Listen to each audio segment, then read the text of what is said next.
Racing a cyclo-cross race is much different from riding a road race or a crit, but is there anything that you'd like to know specifically before we get stuck into a race? I'd imagine the routine's going to be pretty different than a road race. I mean, the whole race preparation, what time you get to the start, I mean, do you do a recon, what about the warm-up? So I think that part I'd really like to learn about.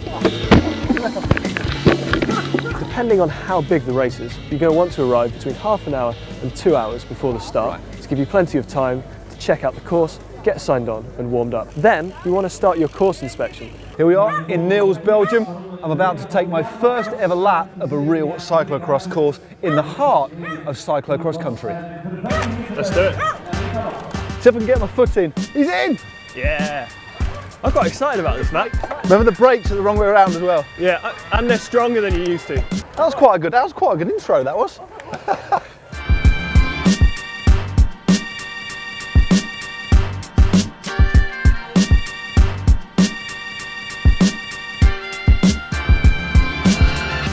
It's the first time I've ever been on a proper cyclo-cross course, and I didn't realise how important it is especially to look at your lines and your approach to some of the steep climbs and technical parts. Yeah, what did you learn about your line choice today? That it wasn't very good. You alright, Matt? Come on, Matt. You alright? Yep. Foot out in the ruts. This is brutal. You have to be really good. Remember, Matt, wide feet, kind of waddle, and go for footprints that have already been made. Okay, I don't know about sport. I mean, I can see where the attraction is for the spectators, but it's just like going on a full-on adventure. I'm absolutely covered in mud and I've 1.5 laps and I've fallen off 8 times. Yeah. And I've run more than I've cycled.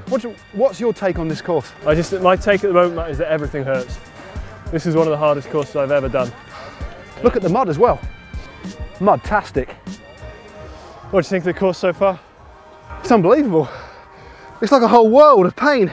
So it goes without saying, Matt, that when you're doing your course inspection, you want to do it at a pretty good tempo, but not so hard that you get tired out. I don't think you want to do it so slow that you start to feel sluggish. I think somewhere in the middle is good for me. How about you? I mean, on this particular course, there's lots of running, and I was actually running on those parts where the pros were actually walking and looking at where they were running to. So it's not just about line choice; it's about running in the right sort of line as well, especially on the off-camber sections. I mean, I think that's one part that I didn't anticipate was going to be so complicated, to be honest with you. Once you think you've got the course dialed, it's time to get cleaned up, and this is where cross gets complicated. What you need is a willing family member or a friend to help you clean up and to hold your spare bike. Do you mean Lloydie? Well, we think Lloydie's going to be in the beer tent, so we're taking Si. Oh, that's a good point, actually. So, get your willing helper to clean your bike while you get your warm kit on and get ready to warm up and then race. One of the most important things to consider when you're inspecting the course is your bike setup. Now, Matt, we've been around the course a few times today. What have you changed on your bike? Well, this particular course that we've been riding on today was really, really technical, but I think it's all about grip. So I dropped the tyre pressure a fair bit, so I think I'm running about 1.3, 1.5 bar, and I did actually drop my saddle a little bit more to give me a bit more traction and a bit more power. Yeah, I've got to try and find as much power as I can, believe you me, especially on the uphill section. So I think it's pretty much dialed in now, but I'm pretty happy with the gears. We're running single 42 chain rings with the lowest on the back of 32, which seems absolutely fine for the climbs.